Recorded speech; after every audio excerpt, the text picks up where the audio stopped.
Слушаю.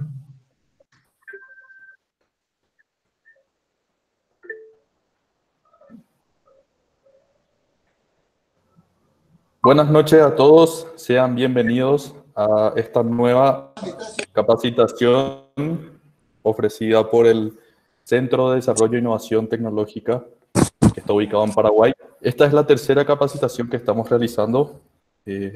Nos es muy grato que hayan tantas personas conectadas para poder recibir esta capacitación. Hoy tenemos a la doctora María del Carmen Herrera Rodríguez. La doctora Carmen tiene formación de ingeniero agrónomo, especialista en parasitología agrícola de la Universidad Autónoma Chapingo en el año 2012. Tiene una maestría en ciencias biológicas en la Universidad Federal de Goiás, en Brasil, en el año 2015. Y un doctorado en fitopatología en la Universidad Federal de Viçosa en el año 2019. Actualmente ella está realizando sus estudios de postdoctorado en el Colegio de Postgraduados en México. Quien les habla es Guillermo Enciso, del Centro de Desarrollo e Innovación Tecnológica. Como sugerencias, les pedimos que mantengan sus micrófonos en silencio para que se pueda desarrollar la charla de manera armónica y de preferencia apagar sus videos. No, eso es opcional.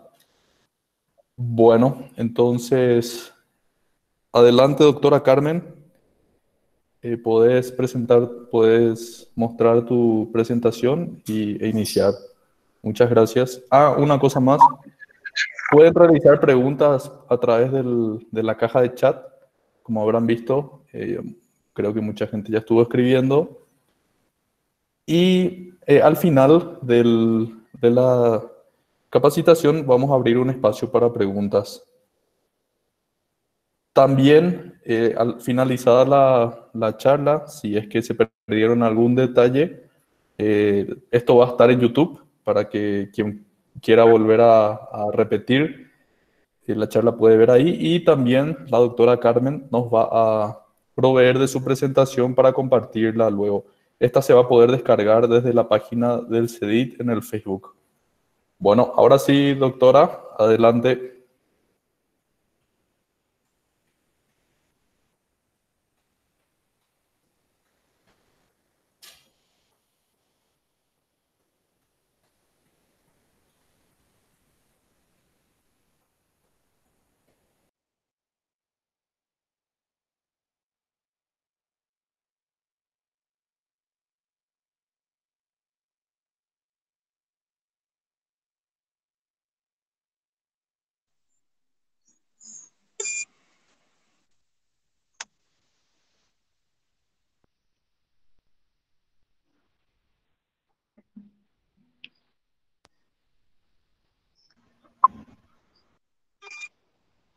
Ahora sí ya.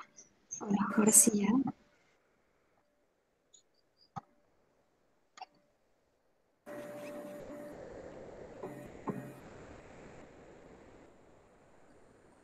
Ok. Ok. Buenas tardes. Muchas gracias por la presentación, Guillermo. Buenas tardes a todas las personas que se conectaron. Muchísimas gracias por el interés en el tema. Y bien, la charla de hoy va a ser una charla muy general sobre el control biológico y sobre los principales microorganismos que se usan actualmente en este medio. También conocer un poco sobre sus mecanismos de acción y, claro, saber para qué nos sirve todo esto y de qué manera también se realiza los screening para obtener o seleccionar algún antagonista. ¿Y qué pasa cuando llevamos ese antagonista a testar en planta o a campo? ¿Funciona o no funciona? Si no funciona, ¿a qué se debe? Entonces, todas estas cosas las vamos a discutir en esta charla de hoy. Es una charla súper tranquila y espero les sea de mucha utilidad. Antes de comenzar, voy a mandar un mensaje en portugués para las personas que nos estén viendo desde Brasil. Boa noite, muito obrigada pela presença de todos vocês. Eu vou fazer a apresentação em espanhol, porém, no final da palestra, o pessoal pode fazer perguntas em português sem nenhum problema. Eu vou responder tanto em português como em espanhol, tá bom? Bien, vamos a comenzar entonces. La agricultura, durante el desenvolvimiento de nuestros cultivos en la agricultura, nuestros cultivos presentan diversos factores que los pueden afectar. Esos factores pueden ser abióticos o bióticos. Los factores abióticos nos vamos a referir principalmente a los que están dados por las condiciones ambientales, que puede ser la temperatura, la humedad, y otros tipos de situaciones. En el caso de los factores bióticos, nosotros nos referimos principalmente a lo que es plagas de insectos como enfermedades. Entonces, ese va a ser nuestro foco en esta parte, que va a ser analizar más cómo podemos controlarlos. Bien, para controlar los factores bióticos, que pueden ser tanto las plagas insectiles como las malezas o los fitopatógenos, se realiza actualmente lo que es el manejo integrado de plagas. Bien, el manejo integrado de plagas va a equivaler a diferentes tipos de mecanismos y de estrategias para disminuir o controlar a nuestro patógeno, a nuestro problema o a nuestra plaga insectil. Entonces, yo quiero que perciban algo aquí en este diagrama, que es un conjunto de herramientas. Entonces, esas herramientas pueden ser tanto culturales, como puede ser también el uso de variedades resistentes, como puede ser también lo que conocemos más común como el uso de agroinsumos sintéticos. Y también está aquí incluido el control biológico. Entonces, a mí me gustaría mucho resaltar esa parte, porque generalmente cuando uno intenta implementar el control biológico, generalmente queremos que haga un milagro. Queremos que el control biológico nos solucione todo, y no es así. Como nosotros podemos ver, para tener un mejor manejo de nuestro problema en campo, necesitamos hacer un manejo integrado. Son varias estrategias, es un paquete que mueve muchas estrategias diferentes. Entonces, no pidamos, para empezar, que el control biológico sea un milagro. No, a mí me gustaría mucho resaltar eso. El control biológico va a ser una herramienta que vamos a adicionar para disminuir nuestras poblaciones de lo que nos esté afectando, ¿cierto? ¿Por qué comento esto? Porque también tenemos plaguicidas nosotros le estamos dando demasiado uso. Estamos haciendo una exageración de ese tipo de uso, lo cual nos ha llevado a seleccionar patógenos que sean resistentes y que después ya no los podamos controlar, y genera todo ese tipo de dependencia, porque necesitamos encontrar nuevas moléculas que nos puedan ayudar a controlar, ¿no? Tanto en insectos como, en este caso, como fitopatógenos. Entonces, es una cosa interesante analizar, porque es lo mismo que vamos a hacer. No va a ser la única solución. Va a ser todo ese conjunto de estrategias. ¿Sí? Entonces, lo que hemos hecho con el uso de agroquímicos nos ha llevado a buscar esas alternativas. Que el control biológico es una alternativa. Pero no quiere decir que va totalmente a sustituir el control químico. No, no es así. Lo que tenemos que analizar es que el mal manejo que hemos hecho de esos insumos agrícolas. A veces las empresas solo quieren vender, entonces con los mismos agrónomos hacen algunos convenios y lo aplican y solamente estamos usando indiscriminadamente ese tipo de agroquímicos. Entonces, esto nos lleva a esa cadena de que demasiados residuos en el ambiente, llegan a los mantos acuíferos, llegan a los peces y ahí el pez se lo come la ave y bueno, toda esa historia que ya sabemos. Y claro, también la parte de la salud humana. Sí, son moléculas que realmente nosotros sabemos que no, la mayoría son creadas sintéticamente, o sea que no existen naturalmente en la naturaleza y nos hacen que sea más difícil de degradar, ¿ok? Pero bueno, ese no es el objetivo de la plática, entonces sí me gustaría simplemente nada más resaltar eso, de que estamos haciendo un exceso de aplicaciones que nos llevan a buscar esas alternativas con el control biológico. Sin embargo, también no podemos hacer eso con el control biológico. Si encontramos un buen agente de control biológico, también no podemos usarlo indiscriminadamente, ¿ok? Bien, entonces, continuando con el control biológico, dentro de la agronomía vamos a tener 3 áreas importantes donde ya se utiliza el control biológico. Vamos a tener primero el control biológico dirigido a plagas insectiles, principalmente, donde se utilizan parasitoides y también algunos entomopatógenos, ¿sí? El control biológico de insectos ha tenido mucho éxito en algunos casos y ha sido de los más antiguos. Entonces, también tenemos esta área que es la más reciente, que es el control biológico de malezas. También aquí conociendo los patógenos y los herbívoros que son enemigos de las malezas, estamos aplicando estas estrategias para hacer un control biológico, ¿cierto? Entonces, nuestra área va a ser el control biológico de patógenos. También usando microorganismos antagónicos, o claro, haciendo de una manera más indirecta, que es induciendo a la planta a ser resistente a ese tipo de control. Entonces, con todo esto, ¿qué vamos a hacer? ¿Qué podemos decir que es el control biológico? El control biológico va a ser el uso de organismos para suprimir, ¿no?, la densidad poblacional o disminuir más bien la población o el impacto de otro organismo, en este caso de nuestro patógeno, ¿cierto? Entonces, me gusta mucho esta definición porque dice que vamos a suprimir, o más bien vamos a disminuir, yo creo, porque no vamos a acabar totalmente con un patógeno. Ese no es el objetivo es mantener un equilibrio. Al final de cuentas son microorganismos que también habitan generalmente de forma natural, ya sea en el suelo o en la filosfera de las plantas, ¿cierto? Entonces, ¿qué microorganismos pueden ser de control biológico? Pueden ser de control biológico bacterias, hongos, nemátodos, virus también.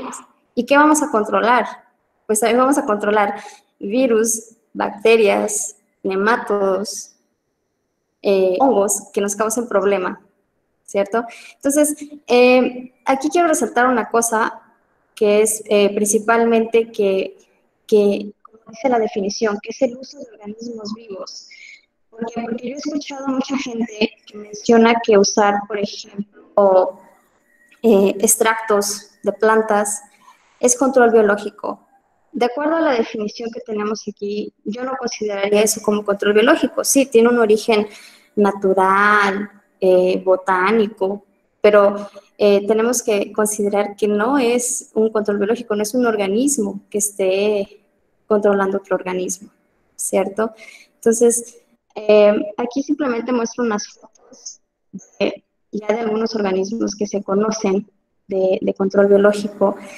Y me gustaría mucho hablar de todos, pero es imposible, es un tema muy amplio y es muy complejo.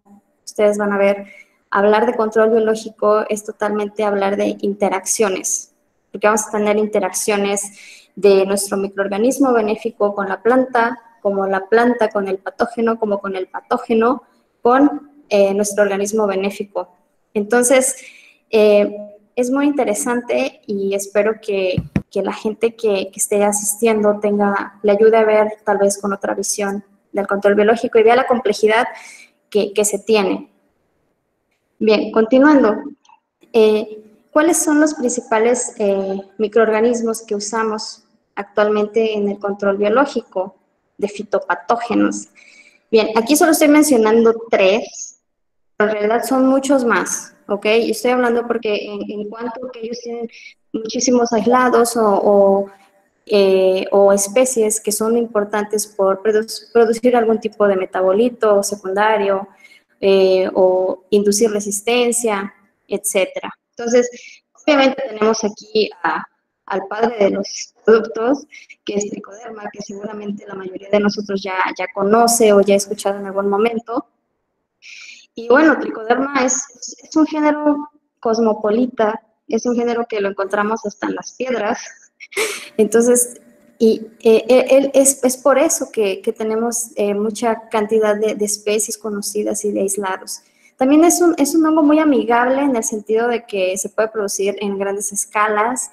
Es un hongo que también nos permite tener algunas estructuras como los clamidósporos, que son estructuras de resistencia que también pueden adaptarse muy bien al suelo. Entonces, entre muchas otras ventajas, ¿cierto? Tenemos también del lado derecho a lo que sería Clonostaquis. Clonostaquis es como el hermano de Tricoderma, también es un hongo que tiene una esporulación abundante, también tiene hábitos micoparasítico. Entonces, es muy interesante ese hongo también. Y tenemos también, claro, a las bacterias, ¿verdad? Tenemos a Bacillus, aquí vemos algunas colonias de Bacillus, que también este género de hongos también tiene de bacterias, tiene también bastantes producción de metabolitos y también de inducción de resistencia, en fin. Pero, bueno, ok, es magnífico, es lindo y qué bueno saber que tiene todos sus mecanismos.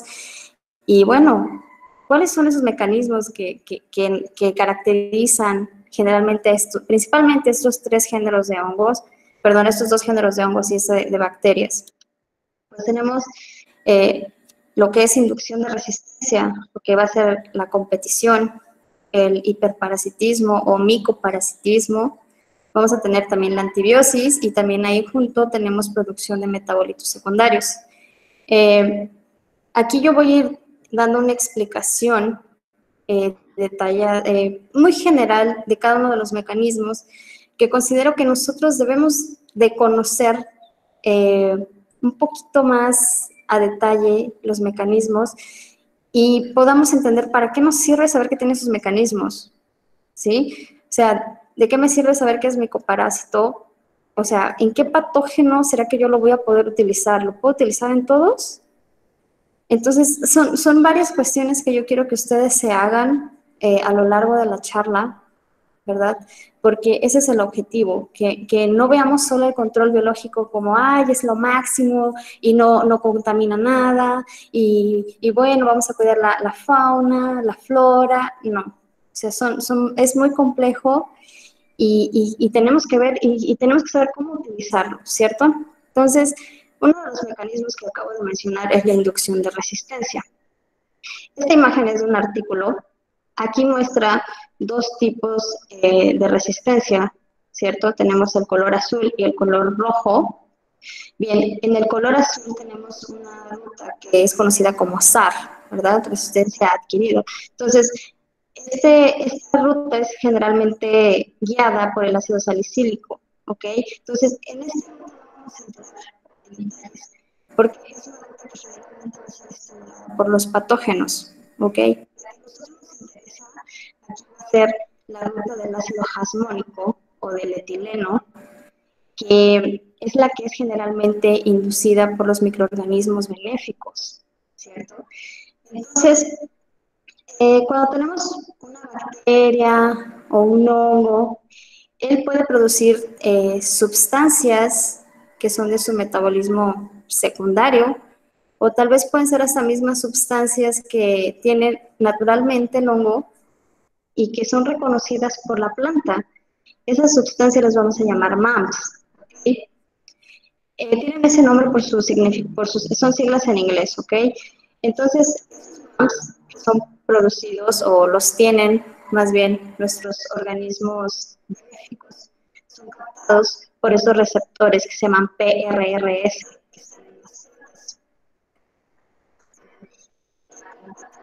Por así decirlo.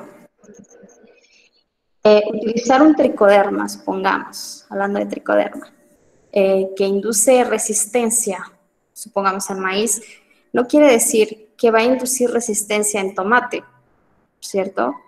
O un tricoderma que promueve crecimiento en, no sé, en aguacate, posiblemente no va a promover crecimiento en otra planta, en maíz.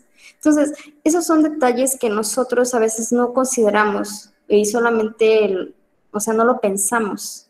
Simplemente decimos, es Trichoderma harzianum, no, promueve crecimiento, micoparásito, todo. O sea, todos los aislados de esa especie tienen esa característica. Claro que no. Se los digo por experiencia. Yo trabajé durante el doctorado con 90 y tantos aislados de tricoderma de diferentes especies. Algunas especies tenían 20 aislados más y cada uno de los aislados se comportaba totalmente diferente, ¿saben? Entonces, es algo que también me gustaría mucho transmitir a ustedes para que no se vayan con la idea de que, es tricoderma y va a funcionar de maravilla. Es bacillus también, ¿no? No, tenemos que ser muy críticos en esa parte. Más bien, continuando entonces con la presentación. Una vez que es captada, ¿verdad?, la señal de nuestro organismo benéfico, se empieza a desencadenar toda una señalización dentro de la planta que va a resultar en varias interacciones dentro de la planta, ¿ok?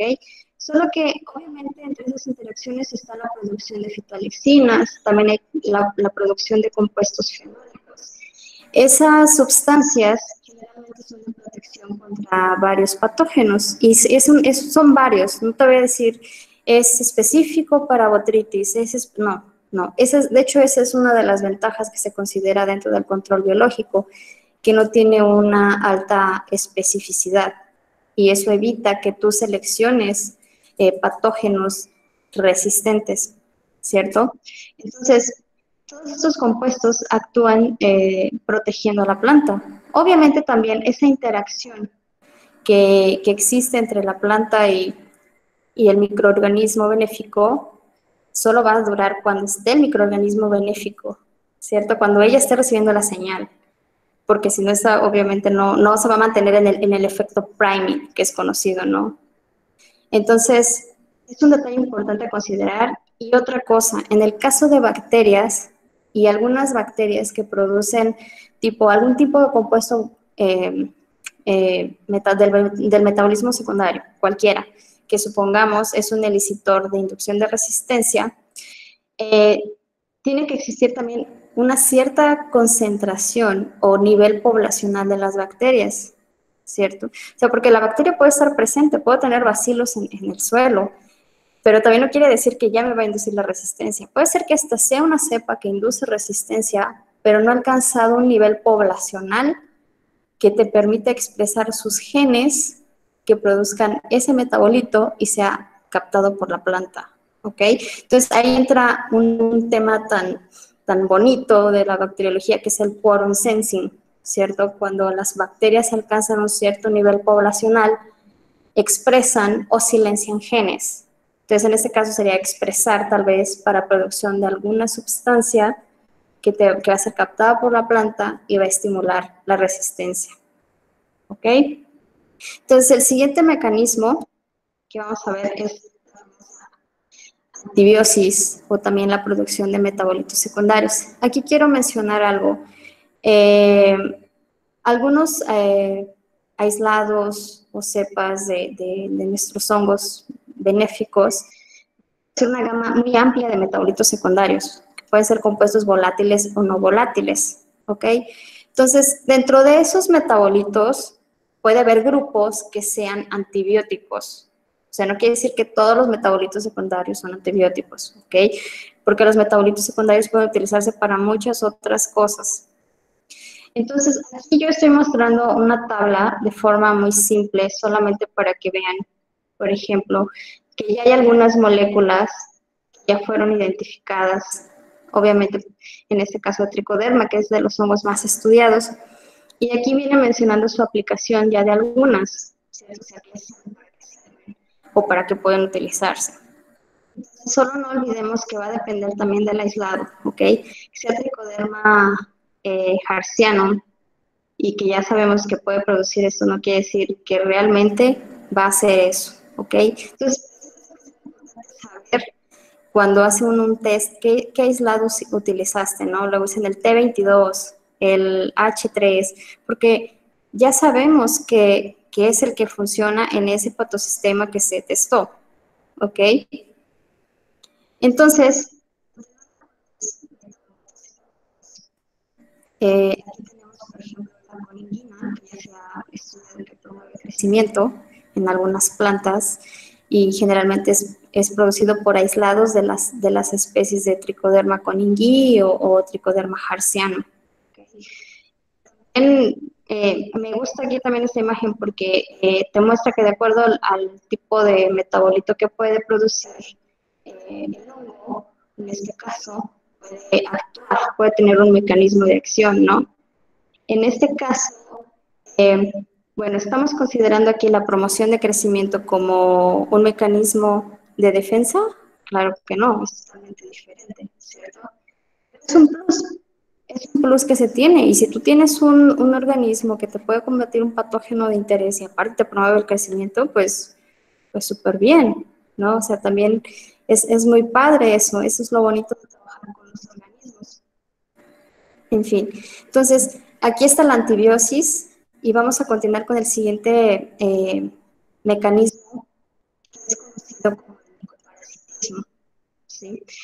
Bien, el micoparasitismo es prácticamente una relación parasítica, o sea que uno se va a alimentar del otro, ¿no? Y puede o no matarlo. Eso es prácticamente lo que va a hacer. Generalmente se da mucho entre hongos, por eso digo lo que es lo de micoparasitismo. En esta hoja que se observa, nosotros tenemos una enfermedad que se llama roya del café. Esta enfermedad tiene una coloración muy naranja. Aquí se ve blanca, que generalmente son microorganismos que la están micoparasitando, que puede ser Simplicilium, Lecanicilium, son varios géneros que antes se han identificado solo como Lecanicilium, que es otra cosa súper interesante. En fin, aquí yo quiero analizar una situación que me llama mucho la atención porque, ok, se ve lindo, está micoparasitando, está todo blanco, pero ¿de qué me sirve tener un micoparasitismo en este momento aquí, si ya pasó la enfermedad, si ya me ocasionó el daño, si mi hoja va a ser defoliada? O sea, entonces, eso es lo que yo quiero que también ustedes analicen y se pongan a pensar y digan, ok, entonces tendríamos que ver la manera de que no llegue a eso. Obviamente eso tiene un beneficio también. Tener ya el micoparasitismo en ese nivel te disminuye bastante la dispersión del patógeno, disminuye bastante la dispersión del patógeno. Obviamente la siguiente infección también disminuye, también es algo buenísimo, pero ¿no sería tal vez mejor en este caso tener otro efecto que nos pudiera ayudar a controlar ese patógeno? Entonces es muy interesante, me gusta muchísimo hablar de este tema, bueno, de la roya del café, porque fue uno de los patógenos que yo estudié. Y bien, tenemos también otro tipo de micoparasitismo, como el que vemos aquí a la derecha, en estas tres fotografías, que son de Rhizoctonia solani con tricoderma. Esta hifa que ustedes ven aquí, que es más gruesa, es Rhizoctonia, y esta hifa que es más fina es tricoderma. Entonces, entre esa interacción que hay entre tricoderma y Rhizoctonia, se sabe que tiene que recibir el estímulo en este caso, de Rhizoctonia, para que vaya tricoderma y lo intente micoparasitar. Entonces, una vez que ya lo detecta eh, el Trichoderma rhizoctonia, va y se le enrolla, como se observa aquí arriba, se empieza a enrollar, que es una característica cuando va a micoparasitar, según estos autores, y forma unos apresorios. Entonces, los apresorios penetran en la hifa de rhizoctonia y empiezan a obtener los nutrientes y después, ¿no? En ese caso, es un parasitismo de tipo necrotrófico porque lo mata, o sea, no deja viva la célula, porque también existen micoparásitos que pueden ser de un estilo biotrófico, o sea, que dejan la célula viva, no matan al huésped, ¿no? Entonces, pero esos tipos de micoparásitos generalmente no los podemos cultivar o no los podemos obtener en una producción basal, por ejemplo. Entonces, aquí abajo solo estoy mostrando una foto muy simple de cómo a veces nosotros vemos.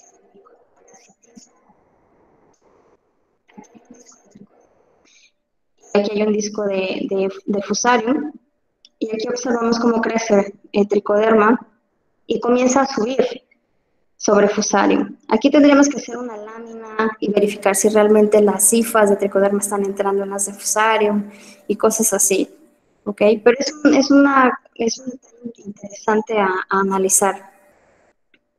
El siguiente mecanismo es la competición.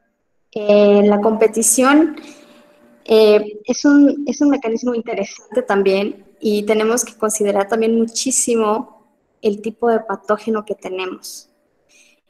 ¿Por qué? Porque tenemos en fitopatología, tal vez yo ya hablé un poquito, pero no lo he explicado. En fitopatología tenemos patógenos que son biotróficos y necrotróficos, ¿cierto? Entonces, el caso de los biotróficos, ellos no dependen de alimento exógeno, de nutrientes exógenos. Depende totalmente de la célula que estén parasitando. En el caso de los necrotróficos, dependen totalmente, bueno, no totalmente, dependen en parte de nutrientes exógenos. Entonces, tú vas a seleccionar, supongamos que tú tienes aislados de tricoderma, y todos son buenos competidores, ¿no? Y hay uno que, pues, no es competidor, pero es tal vez inductor de resistencia. ¿Tú cuál elegirías para seleccionar, para controlar un patógeno biotrófico como una roya? ¿Será que el que es competidor, te va a ayudar? Posiblemente no. ¿Sabes por qué? Porque la roya no depende del alimento exógeno que tú vayas a poner afuera de su alcance. O sea, le importa la célula del hospedero, del hospedante. Entonces, esas son cosas que yo quiero que vayamos analizando y por eso voy explicando los mecanismos de acción, para que vayamos ahí procesando las ideas y vayamos viendo, ok, si lo puedo aplicar así o no, ok. Entonces, ese tipo de mecanismo que se obtenga de algún, ya sea de Bacillus, de Clonostaquis, del controlador que queramos, va a servir más para los que son necrotróficos, porque ahí tú les vas a quitar de alguna manera el alimento. En algún momento puedes impedir tal vez que completen el ciclo o no lo sé. Hay un ejemplo en el caso de botritis, por ejemplo, botritis cinerea en flores. ¿Cuál es el producto que nosotros vendemos en las flores? La flor, ¿cierto? Es una cuestión estética.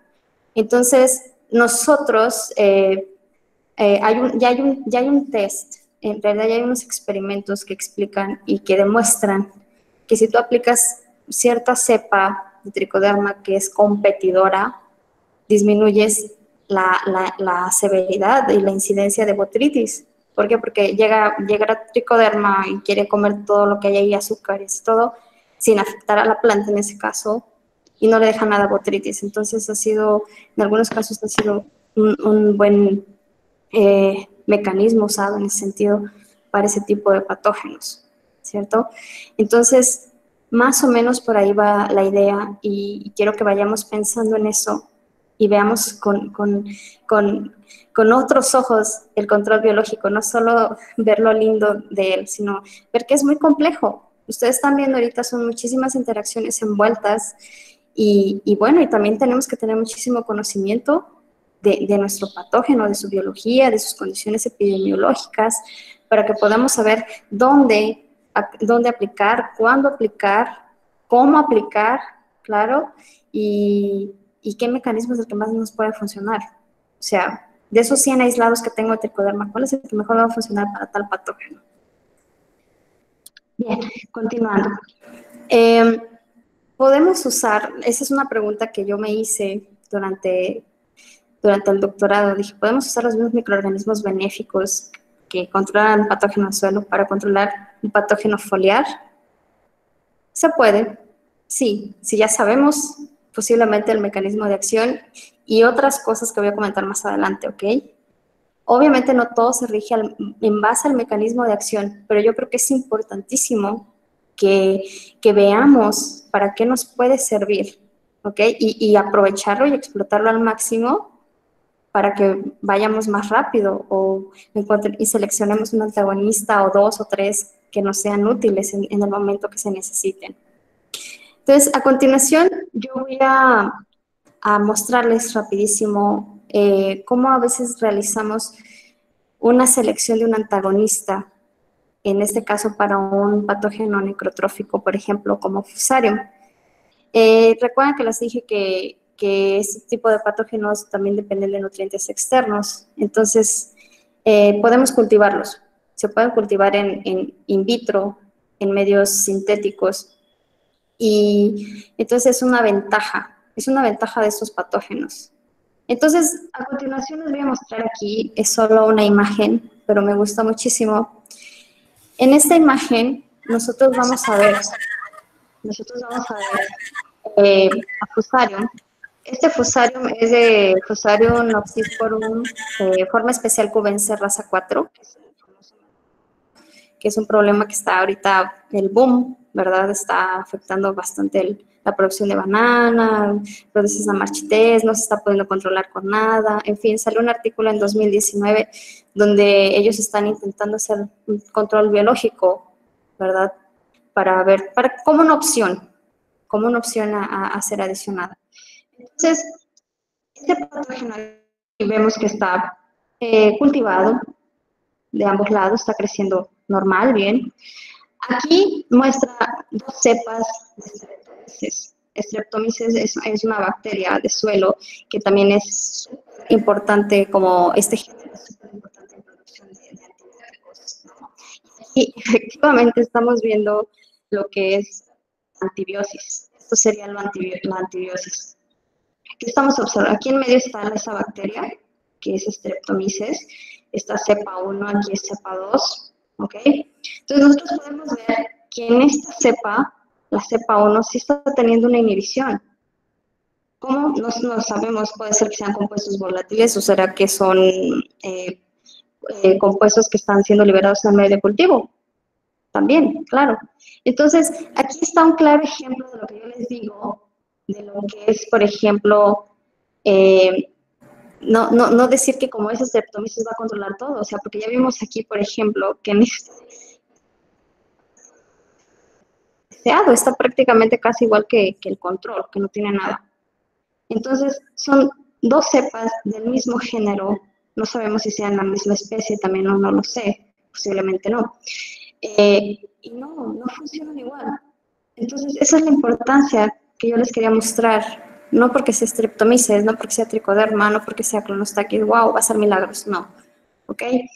Entonces, aquí tenemos una cepa que valió la pena, la pasaron, la testaron aquí en condiciones de invernadero y funcionó. Aquí, aquí tiene, la verdad aquí fue con un consorcio de otros microorganismos, pero tuvo que ser un consorcio de microorganismos, no solamente él solo. Entonces, más adelante vamos a comentar un poquito sobre eso, solo comentar. Y entonces, nosotros podemos ver que todo esto nos hace pensar en todas las interacciones que acontecen. También que haya funcionado aquí, que haya funcionado en el invernadero, posiblemente no quiere decir que cuando lo aplique en el campo va a funcionar igual. ¿Ok? Entonces, no quiero verme negativa ni nada, no, simplemente estoy mostrando la realidad porque quiero que seamos conscientes que estamos trabajando con microorganismos vivos, ¿ok? No es una molécula, no es una sustancia, estamos trabajando con microorganismos, ¿ok? Entonces aquí simplemente una imagen que es este mismo artículo y muestra toda una complejidad aquí de mecanismos que pueden estar actuando, de tanto del consorcio como de solo de Streptomyces, ¿verdad? Contra Fusarium, en este caso, para poder llevar un control. Y aquí menciona antagonismo directo e indirecto. Cuando se refiere a antagonismo directo, estamos hablando del micoparasitismo, ¿ok? Principalmente. Y cuando estamos hablando del efecto indirecto, estamos hablando tal vez más de inducción de resistencia, ¿ok? O promover el crecimiento, o tener raíces más eficientes, más grandes, que puedan llegar a zonas que antes no llegaban para obtener agua, nutrientes, ¿ok? Entonces, eso es muy interesante analizar. Bien, entonces, eso es con un necrotrófico, es todo lindo, maravilloso, es un test que todo el mundo conoce, coloco el honguito de ese lado, el honguito benéfico del otro, pero ¿qué pasa cuando nosotros queremos testar y seleccionar un antagonista de un patógeno biotrófico? Como ya les dije, un patógeno biotrófico es uno que no es cultivable en medio sintético. Es un patógeno que necesita de una célula viva. Necesita una célula viva para poderse mantener y terminar su reproducción. Entonces, ¿cómo le hacemos en este caso? Es súper interesante y es mucho más complicado que el anterior. Entonces, aquí yo simplemente voy a mostrar muy rápido y es una pequeñísima parte de algunos test que nosotros hicimos durante el doctorado. Y bueno, antes de comenzar les voy a mostrar el ejemplo de la roya del café, que fue con lo que yo trabajé. Es este hongo que se ve aquí, naranja, ¿sí? Y estas son sus estructuras que se llaman urenidiósporos. Bien, ustedes pueden observar aquí el síntoma que ocasiona. Una vez que llega y se reproduce en la hoja, defolia la hoja, defolia la planta y bueno, esa planta ya no va para adelante. Entonces, si yo no puedo cultivar este patógeno en un medio de cultivo sintético, ¿cómo le hago? ¿Cómo le hago? ¿Cómo le hago para saber si posiblemente hay antibiosis o del antagonista que quiero testar contra él? ¿O cómo le hago para saber si él es un buen competidor? O sea, es complicado, pero nosotros realizamos algunas cosas. Fueron principalmente 2 experimentos. Fue para hacer un screening, ¿ok? Aprovechando algunas propiedades que tienen estos hongos. Las royas generalmente tienen una característica que se llama tigmotropismo, que quiere decir que sintiendo cierta dureza físicamente y hay alta humedad, ellos sienten que están en la superficie de la hoja y emiten sus tubos germinativos, o sea, sus esporos pueden germinar. Entonces, en base a eso, nosotros hicimos este test que se llama inhibición de germinación. Y aquí abajo, nosotros hicimos un test de severidad para ver si nuestros antagonistas disminuían la severidad de la roya de café, ¿cierto? Pero lo hicimos en discos de hojas. No se puede sembrar, entonces estábamos haciendo en un disco de hoja. Obviamente es una hoja de cierta edad, porque también tiene eso, este hongo es cierta edad de la hoja es susceptible para el patógeno. Entonces, en el test de inhibición de germinación, lo que nosotros queríamos ver era si había algún tipo de metabolito que era producido en las colonias de tricoderma, en este caso, que testamos más de 100 aislados de tricoderma y de otros géneros. Y queríamos ver si ellos tenían algún tipo de metabolito que inhibiera, ¿verdad?, la germinación de Millea, de la roya del café.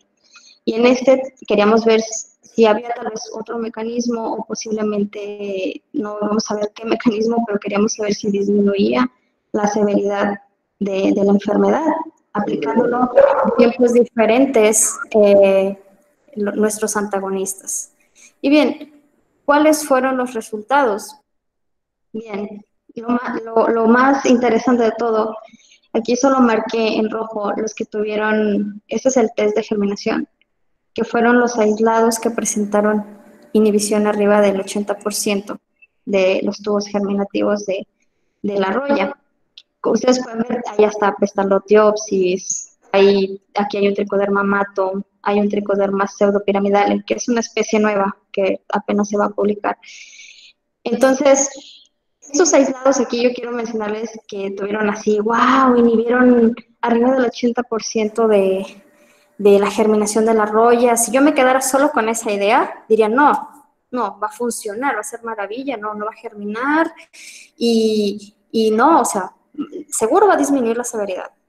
Esa es una idea, y es una idea lógica, claro que es una idea lógica. Pero ¿cuál fue nuestra sorpresa? Cuando nosotros ya llegamos a testar en lo que fue en los discos, que testamos todos los mismos aislados, nuestra sorpresa fue que esos aislados que funcionaron inhibiendo la germinación no disminuyeron la severidad de la hoja.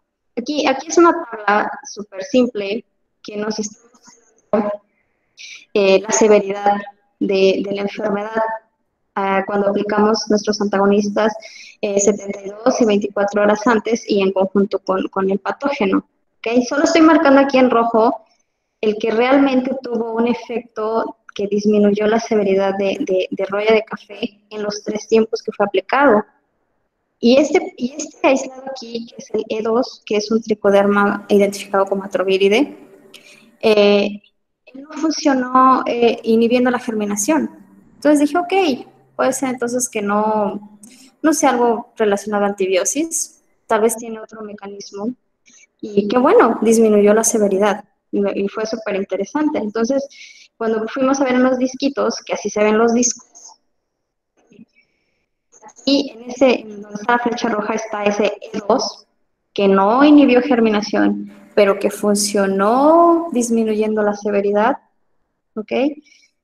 Está lindo, o sea, ustedes ven y dicen, wow, aquí no se ve la enfermedad, acá arriba vemos el control, o sea, aquí donde está el control, ustedes ven el síntoma característica, los signos, ¿verdad? Los uremidiósporos encima de los discos de café, de las hojas de café. Entonces dije, wow, ok, no inhibió la germinación, adelante, pero disminuyó la severidad. Entonces vamos para adelante, vamos a la siguiente etapa.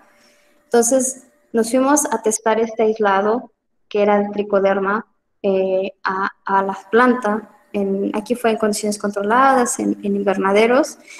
Y bueno, ¿qué sucedió cuando testamos en la planta? Lo ideal era que sobreviviera, ¿no? Que no hubiera severidad. Bueno, aquí nos vemos una gráfica así súper simple. Aquí muestra, los que están en verde son es la severidad, ¿verdad? De donde fue aplicado tricoderma, y aquí en grises son los que no aplicamos tricoderma. Entonces, ¿cuál es la sorpresa? Fíjense aquí, aunque aplicamos 2 semanas antes o 72 horas antes el tricoderma, hubo mucho más severidad que los controles. Entonces, nosotros nos quedamos así de, ¿qué pasó? O sea, era el tricoderma, era mi tricoderma, wow, que había inhibido todo. Bueno, este es el control biológico. Tener resultados maravillosos a veces en laboratorio, llegar a planta y no. ¿Por qué? Porque estamos hablando de interacciones, microorganismos vivos.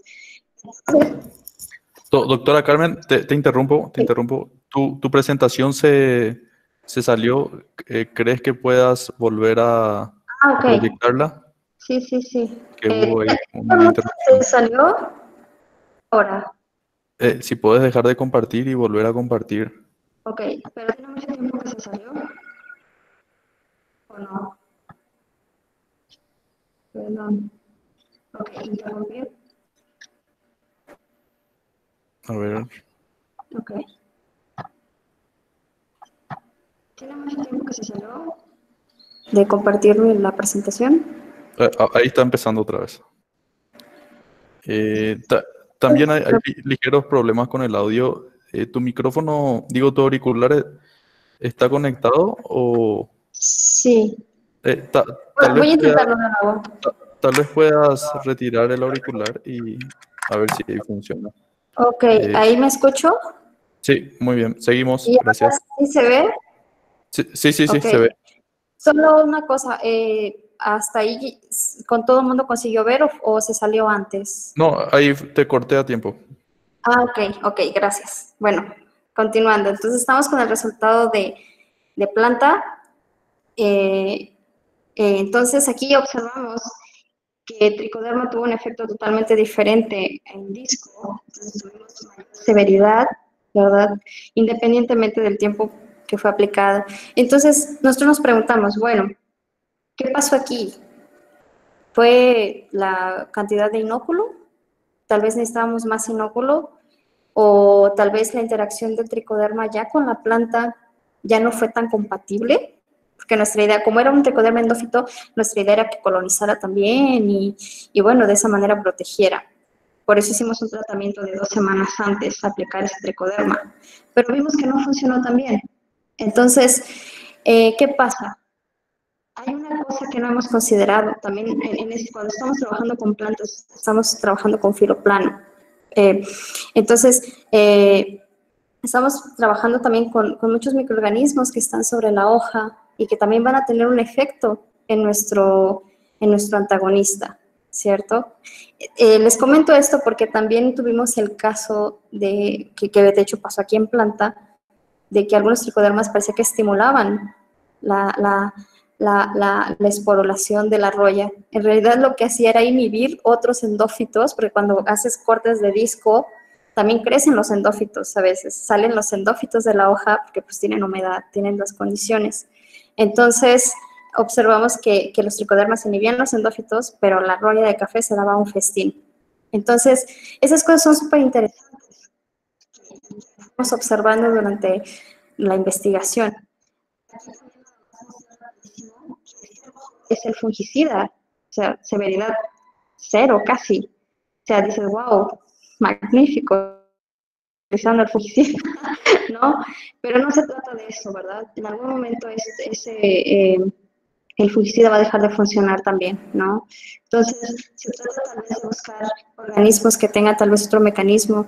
Obviamente necesitamos aquí profundizar mucho en esto. Esto fue solo para un screening. Entonces, la idea es continuar y obtener más aislados y llegar a planta y ver el efecto en planta. Porque aquí también surge otra duda. ¿Será que la manera en que lo aplicamos era la correcta? Nosotros hicimos aspersiones foliares. ¿Será que es la mejor manera de aplicar ese tricoderma? ¿O será que era mejor aplicar en el suelo, inducir la resistencia? Y ya en esa manera la misma planta se va a defender de la llegada de este biotrófico. Entonces son cosas que me gustaría mucho que pensáramos. Y bien, aquí termina lo que son los experimentos de laboratorio o más enfocados a investigación. Yo quiero aquí que analicemos también otro punto muy importante, que son los productos que ya se venden comercialmente. Se supone que esos productos ya pasaron varios tests, ¿ok? Tanto de investigación, de laboratorio, como también de ser testados en plantas, ¿no? En campo. Entonces ya se pasó un test de calidad de la producción, del inóculo y todo. Entonces, ¿qué pasa? Porque a veces nuestro producto cuando llega al campo no funciona. ¿Por qué? O sea, si tiene todo eso y es tricoderma harziano, o sea, el que tiene todos los mecanismos de acción. Entramos al mismo detalle. No sabemos de dónde viene ese tricoderma. Ok. Entonces, aquí yo voy a mostrarles simplemente un ejemplo que encontré en internet que me pareció súper interesante, donde es un producto ya conocido a base de tricoderma harziano. Y empecé a leer las etiquetas y aquí marqué en rojo. Y me pareció padre que mostrara los mecanismos de acción que tiene ese tricoderma. ¿Ok? Dice que tiene parasitismo, inducción, antibiosis. Dije, wow. Entonces aquí nosotros, analizando, después de todo lo que ya platicamos, ¿ustedes creerían 100% eso que está ahí en esa etiqueta? Puede ser que sí tenga esos mecanismos, pero ¿será que eso va a funcionar con mi cultivo? Puede ser que sea un aislado de allá o una cepa de China en un clima frío, donde fue aislado este tricoderma, y lo quiero aplicar aquí, por ejemplo, en Jalisco, donde está haciendo un calor a más de 40 grados, ¿será que ese tricoderma va a funcionar aquí? ¿Será que ese tricoderma que fue aislado tal vez de las raíces de, no sé, de papa, va a funcionar aquí con mis plantas de maíz? Entonces son cosas que yo quiero que tanto productores como estudiantes o quien esté asistiendo esta presentación analice. O sea, porque también cuando llegue un producto a tu mano, el vendedor te va a decir maravillas. Eso pasa hasta con micorrizas. O sea, te venden las micorrizas así como, wow, te va a promover crecimiento y todo. O sea, es una cosa que tenemos que analizar mucho. Y también nosotros ser éticos, ¿verdad? Ser éticos como agrónomos, como personas que estamos asesorando. ¿Realmente ese producto que le vamos a dar al agricultor funciona? O sea, ¿será que sí? ¿Por qué no hacemos un pretest primero, ¿verdad? Con el producto en una parte pequeña. Pues en fin, tenemos la parcela. Entonces, sí son cosas que me llaman mucho a mí la atención y que a veces digo, bueno, o tal vez estoy siendo demasiado crítica, ¿no? Y bueno, la cosa no termina aquí, la cosa todavía empeora. Cuando empecé a ver, dije, ok, esos son los mecanismos de acción. ¿Qué sigue? Oh, dije, wow, ¿dónde puedo aplicarlo? Y aquí me aparece esta enorme fila de productos donde se puede aplicar. Chile, jitomate, aguacate, fresa. Y yo me puse a analizar. Dije, ¿se puede utilizar el aguacate? ¿Será que hicieron test en aguacate? ¿O peor, en agave? O sea, entonces, sí son unos detallitos que uno tiene que analizar, ¿ok? Son recomendables, sí. Por alguna razón ellos están recomendando en estos productos. Posiblemente sí testaron unos de ellos, ¿ok? Pero lo mismo, ¿será que realmente va a funcionar? Puede ser que sí. Y también existe otro factor.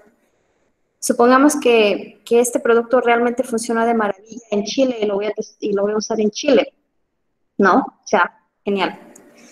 Y supongamos que no funciona, pero yo ya lo había testado antes, ya lo había comprado antes y funcionó, ¿y por qué ahora ya no funciona? ¿Por qué?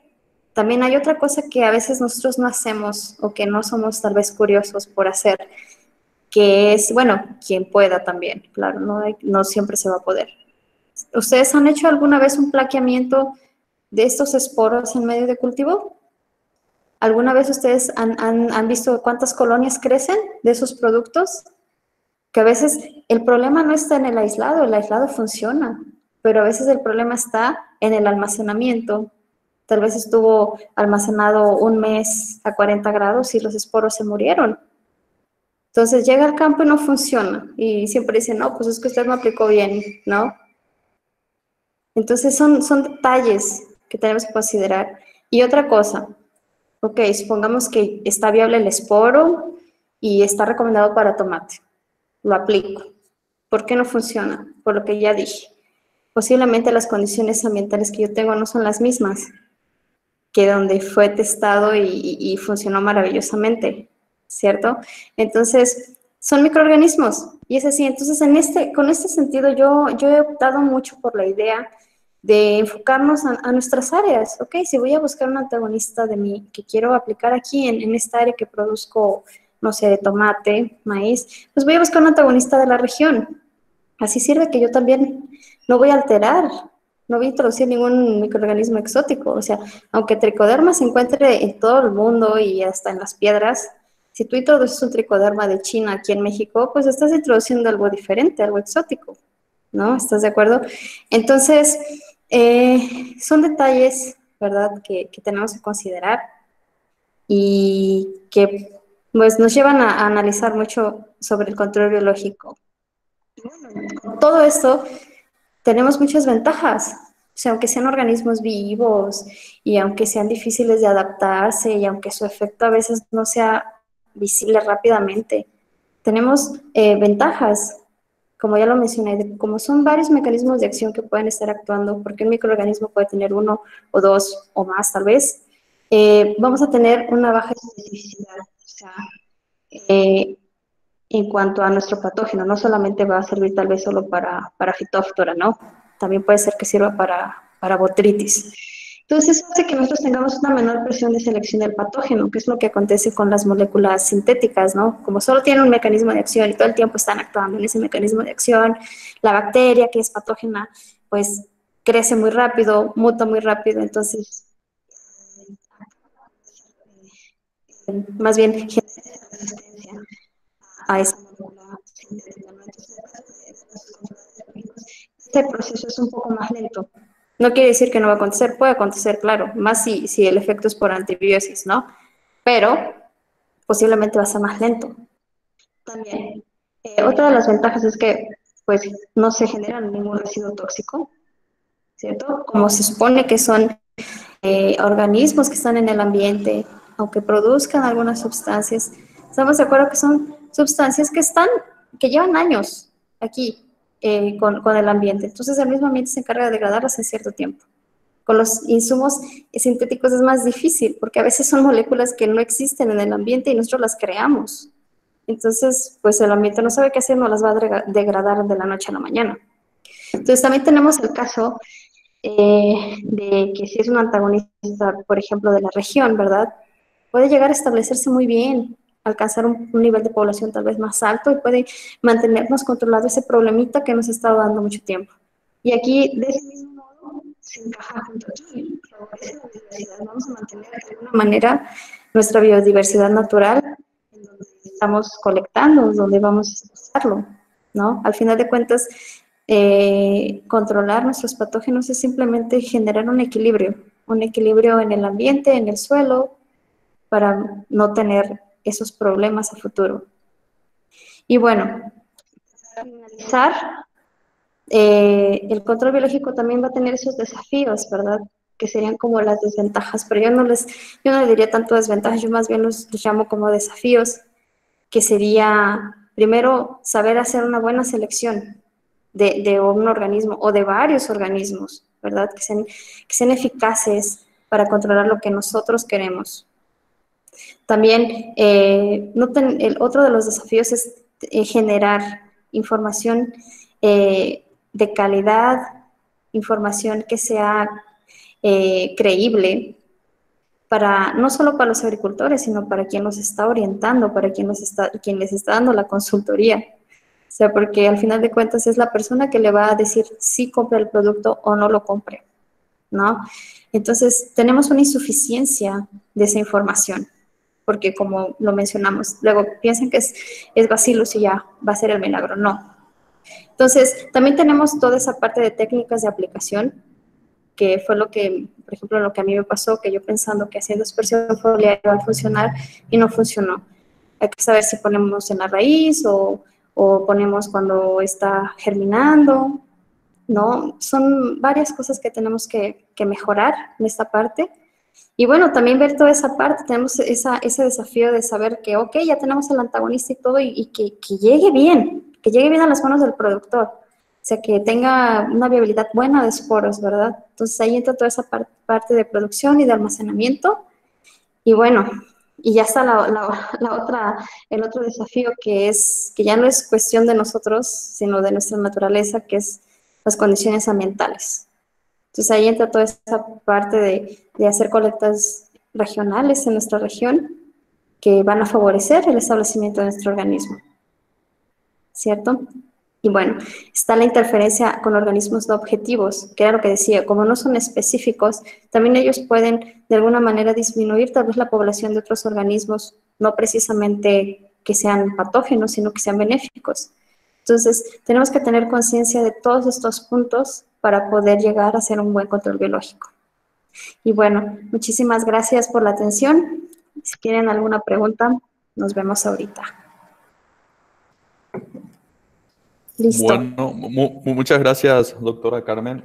Sí, hay unas cuantas preguntas que ya fui recogiendo desde el inicio de la charla, porque o si no se diluyen ahí en el chat. Entonces, te voy a ir haciendo las preguntas.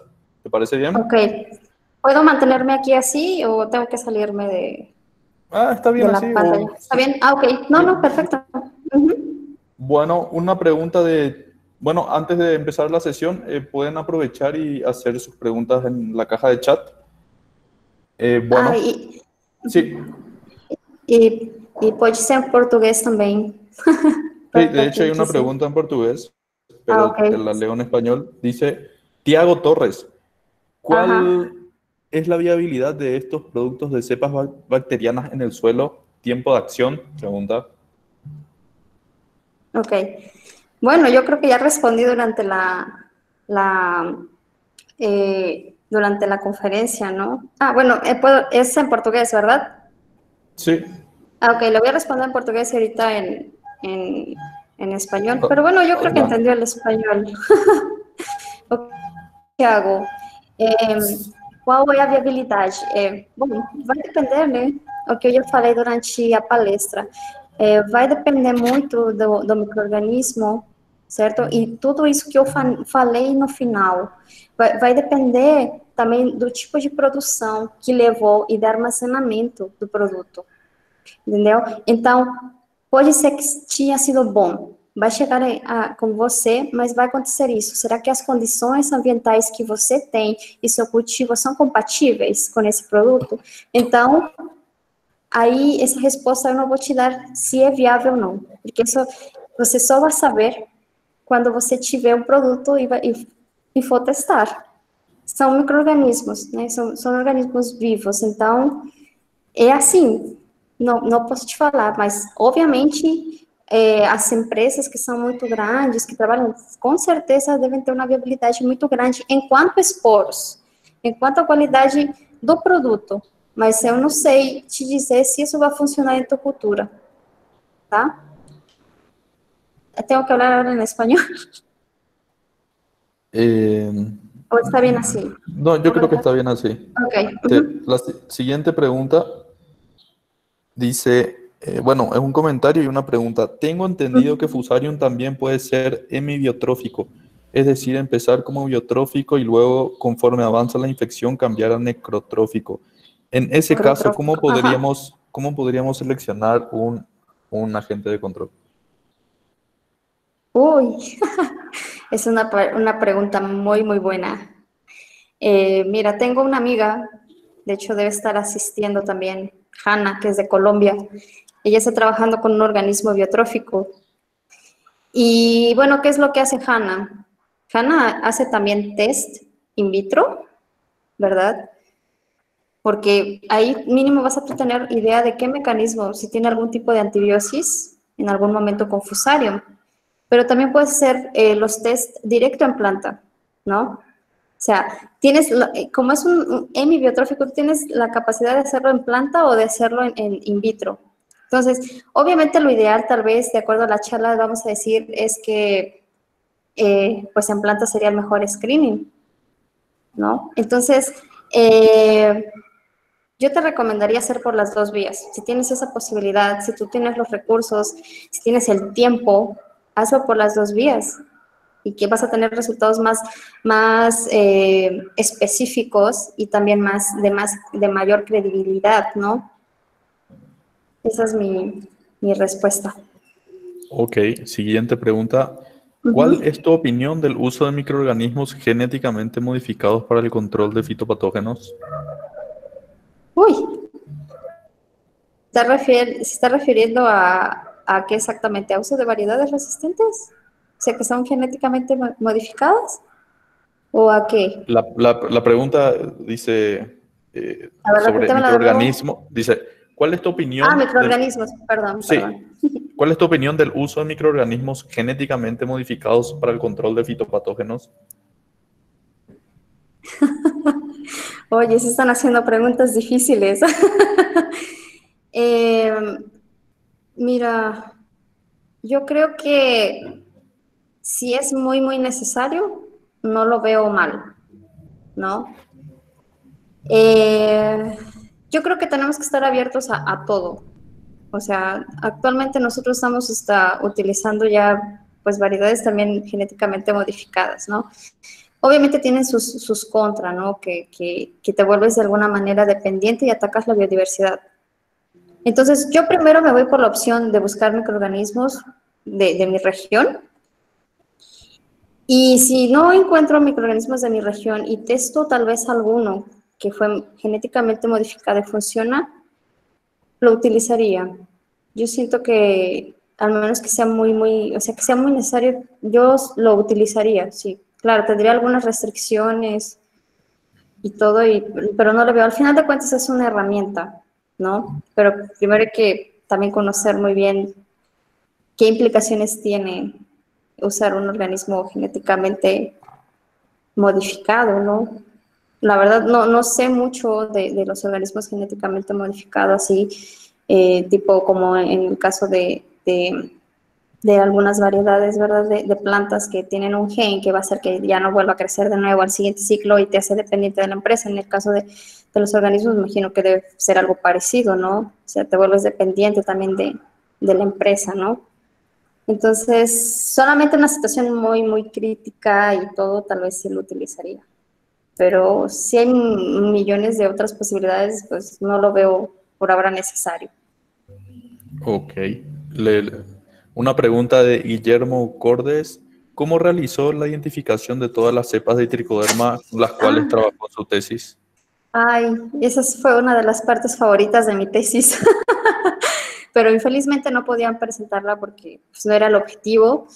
Bueno, yo tenía más de 95 aislados de tricoderma que fueron colectados en diferentes partes. Yo lo que hice primero fue observar morfológicamente si había alguna diferencia. Algunas da para diferenciar algunas en cuanto a colonia, ¿ok?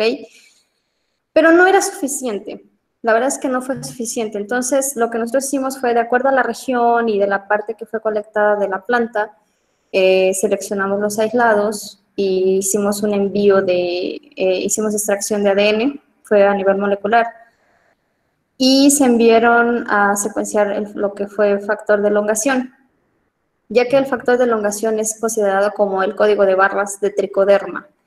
Puedes hacer ITS, pero ITS realmente no te funciona para tricoderma a nivel de especie. O sea, te va a decir que es un tricoderma, pero te va a aparecer, si tú le pones el ITS, la secuencia de ITS en el BLAST, te va a aparecer el ITS con 100% de homología con Harcianum, ¿cuál otro están dentro de ese grado? Con Atrobruneum, eh, o sea, muchos otros, Asperellum, ¿no? Entonces, no es la mejor manera. Entonces, nosotros enviamos factor de elongación y RPB2, y con esos dos genes fue suficiente para nosotros hacer una filogenia y determinar cuáles especies teníamos. Obviamente hubo algunos aislados que nos dieron más problema y que no fue suficiente y enviamos a secuenciar otro gen que se llama calmodulina, y eso nos permitió ya separar bien y realmente si era una especie o no nueva, ¿no? Entonces obtuvimos algunas especies nuevas y fue de esa manera, fue de forma molecular, porque de forma morfológica, recordemos que tricoderma son especies crípticas, o sea, morfológicamente son idénticas, molecularmente no, o al revés, morfológicamente no se parecen mucho y molecularmente lo son. Entonces, eh, yo te recomendaría, si vas a hacer alguna identificación, irte por la parte molecular. Ok. Una pregunta de Giovanni Bolaños Jiménez. ¿Qué opina Ajá. de la aplicación de consorcios microbianos? Oh, esa es muy buena también. Yo he escuchado bastante sobre los consorcios microbianos. Me parece algo muy viable, me parece muy viable, siempre y cuando tú ya hayas comprobado que ese consorcio, sus interacciones entre ellos es bueno. O sea, bueno, más bien que sea una interacción donde no haya, eh, ¿cómo se dice? Un tipo de, no es la mejor palabra, pero por así decirlo, repelencia, porque es como, ¿por qué te digo esto? Porque te va a generar todo totalmente diferente. O sea, a veces tú puedes tener 5 cepas diferentes de tricoderma o de especies diferentes y dices, no, esta es buena en esto, esta en esta, la voy a echar. Te las voy a echar porque una es promotora de crecimiento, la otra es esto, la otra es el otro, y va a funcionar de maravilla. Y cuando tú lo aplicas en junto, resulta que entre ellas nada más no se dan, no hay compatibilidad. o una inhibe la otra y todo. Recuerda, los microorganismos benéficos generalmente son muy competidores. Entonces sí necesitas tener un consorcio de microorganismos que sea compatible y me parece muy bueno, porque yo creo que vas a tener varios mecanismos envueltos y si alguno llega a fallar, tienes otros 3 que van a estar ahí, ¿no? Entonces me parece muy bueno la idea. Ok, otra pregunta. En el caso de que todavía no estén presentes las enfermedades en el follaje, ¿es conveniente aplicar hongos antagonistas como prevención? Depende del patógeno. Fue lo que mencioné, ¿no? Depende qué quieres controlar y también dependiendo de cómo es el ciclo de ese patógeno. Si ya sabes que va a aparecer por tal época, no sé, por marzo, entonces, y tú tienes un organismo que te induce la resistencia, que es el que se me viene más a la cabeza, yo sí lo aplicaría, que es una manera de mantener alerta tu planta. Y cuando él llegue, tal vez vas a tener enfermedad, sí, pero tal vez no vas a tener esa enfermedad así bombando, ¿no?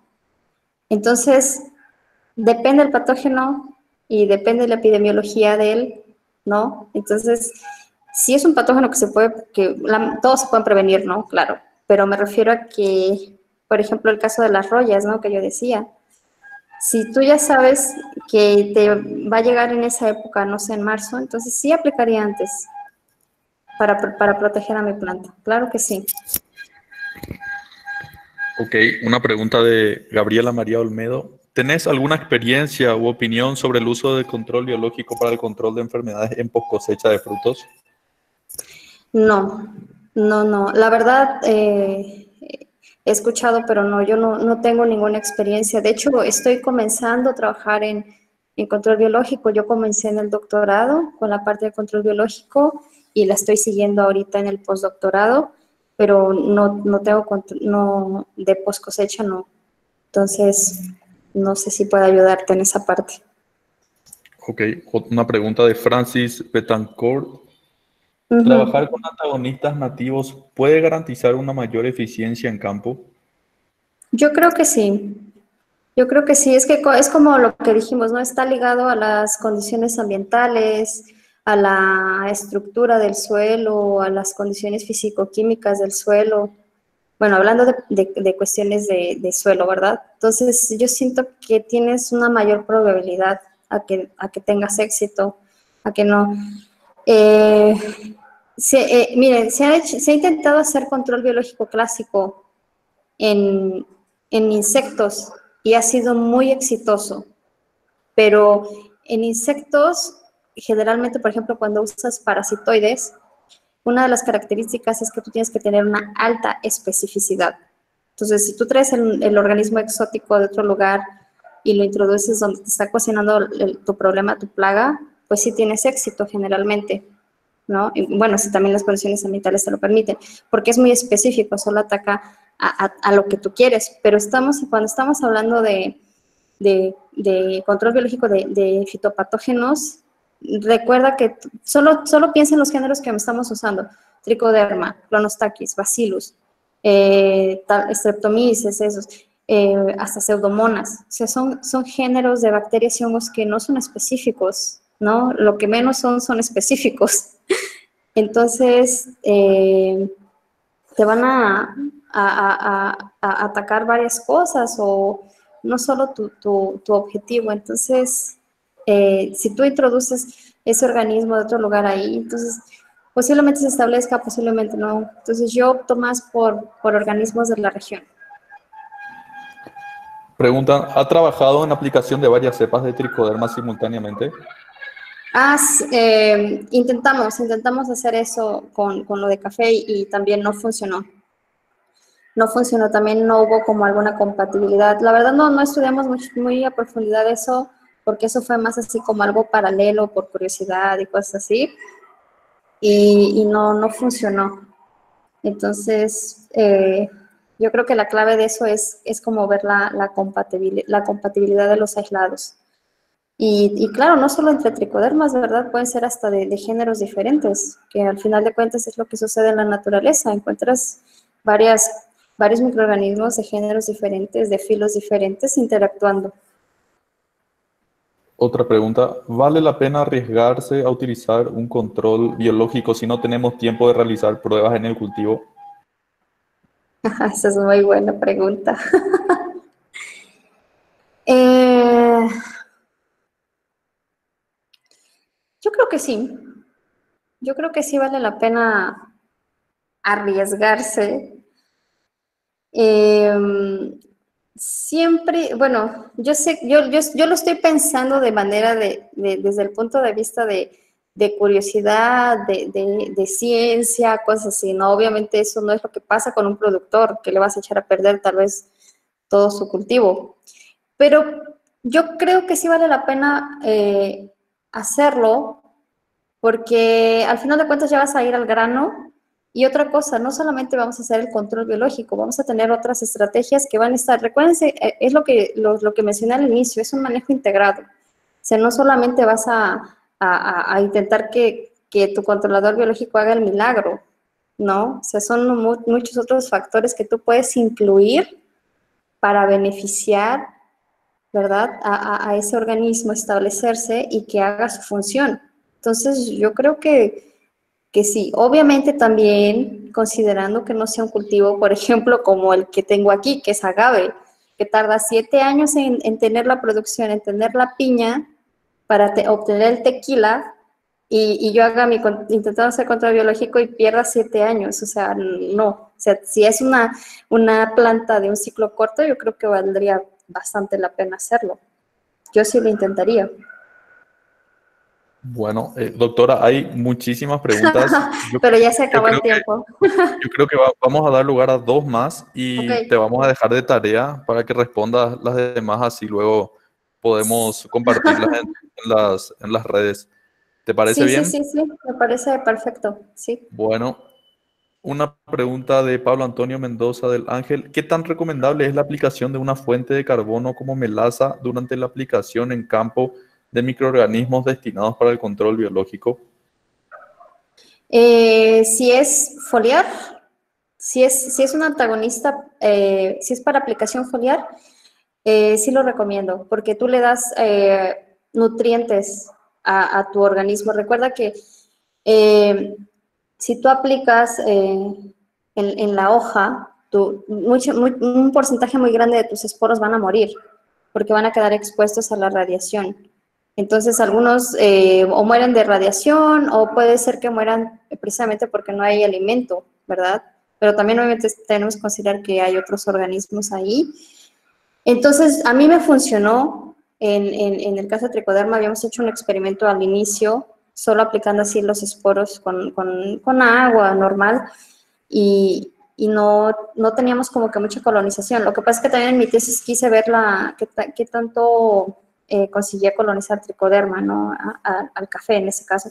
Entonces, cuando aplicábamos algún azúcar, veíamos que era mucho más efectivo. O sea, sí realmente se mantenían más esporos viables, ¿no? O conseguían obtener mayor colonización. Entonces, sí lo recomendaría tal vez para algo foliar. También pienso que puede tener un efecto secundario, ¿verdad? De traer tal vez hormigas o otras cosas. Entonces, pero si es algo que vas a estar monitoreando, posiblemente sí tenga un buen efecto. Ok, ok, bueno, y como para la última pregunta de la sesión, Ujú. las demás preguntas estaríamos, doctora, estarías respondiendo por escrito y la podemos subir luego. Sí, ¿yo cuántas son? Claro, como 20 más. Ok, yo creo que de esas 20 preguntas que quedan, puede ser que algunas estén repetidas, o no sé si ya las viste. Hay algunas repetidas. Ajá, entonces seleccionamos como que yo creo que las que tengan más coincidencia o que sean más similares, y las respondemos durante la semana, sí, claro. Ok, Ujú, perfecto. Bueno, una última pregunta. ¿El rango de ujú. concentración en la formulación de un biofungicida que se considere eficaz y qué tipo de formulación sería ideal para la aplicación? Esa pregunta yo también la tengo.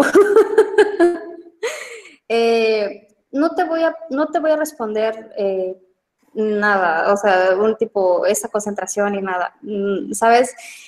Porque no es justificación, pero depende el microorganismo y depende el cultivo y las otras condiciones, porque, por ejemplo, encontré algunos artículos donde mencionaba que el efecto del inóculo realmente tiene mucho a ver si funciona o no tu microorganismo, ¿no? Entonces, yo no te voy a decir ahorita, no sé, de 5 a 10 a la cuarta y guión de 6 a 10 a la sexta, ¿no? O sea, ese es como el rango, no, porque no lo sé. No lo sé, o sea, realmente yo no lo sé y yo creo que va a depender mucho si es bacteria o si es hongo, ¿no? También. Entonces, no lo sé. Y el tipo de formulación depende de dónde lo vas a aplicar. Si va para el suelo o si va para la parte foliar, ¿no? O sea, ahí es donde va a depender. Mira, yo dudaba mucho de aplicar esporos directamente al suelo para controlar. Yo decía, no, posiblemente se van a morir porque son esporos y no, yo voy más para, por ejemplo, en el caso de tricoderma, decía yo, tal vez yo botaría clamidósporos, que son estructuras de resistencia y que están adaptadas al suelo. Pero tengo un caso de un amigo que él trabaja con tricoderma en suelo y él produce en arroz el tricoderma y él aplica los conidios molidos, ¿verdad? En ese arroz y le funciona de maravilla. ¿No? No es una formulación específica, ¿verdad? Como hacen las empresas, pero de alguna manera es un tipo granulado, por así decirlo, donde van los conillos expuestos y funciona muy bien. Entonces, puede funcionar, ¿no? Entonces, una formulación así específica a nivel de industria, no sé decirte también, porque no manejo eso. Es algo que me gustaría también explorar más adelante, pero ahorita no sabría decirte, es esta formulación o es tal, ¿no? Que también va a depender te digo, si es bacteria o hongo. Excelente, doctora. Muchísimas gracias. Gracias a ustedes. ¿Cree que podamos hacer una segunda sesión en una semana? Porque creo que hay demasiadas preguntas. ¿Una segunda Creo- charla? Ajá. Uy, en una semana queda muy No, encima en unas semanas. No. Tal vez más adelante. Ajá. Ah, sí, claro, me gustaría mucho. Sí. Sí, muchas preguntas han podido responder. Ok. No, te agradecemos en nombre del CEDIT. Ajá. Repito, la video de la capacitación va a estar disponible, ¿no?, en una hora. Y también la presentación de la doctora, vamos a colocar un link de descarga en la página de Facebook del CEDIT. Ah, ok. Bueno, y todas las preguntas vamos a estar recepcionándolas y compartiéndolas a la doctora para que pueda también responderlas y luego las podemos publicar. Ok, solamente quería mencionar algo Sí, de adelante. la presentación que voy a dejar. Voy a quitar como unas 5 diapositivas que son de mi tesis porque no lo he publicado. Entonces, para no tener problemas más adelante, ¿ok? Solo eso, aclarar eso. Ok, doctora. Bueno, muchas gracias. Gracias a todos. Espero Gracias a ustedes. que les haya servido la presentación y vamos a atender los problemas de sonido que aparecieron para la próxima. El próximo miércoles vamos a tener una capacitación sobre fertirriego en producción hortícola. Vamos a estar publicando también en la página de CEDIT los detalles. Muchas gracias y hasta luego. Gracias a ustedes. Hasta luego.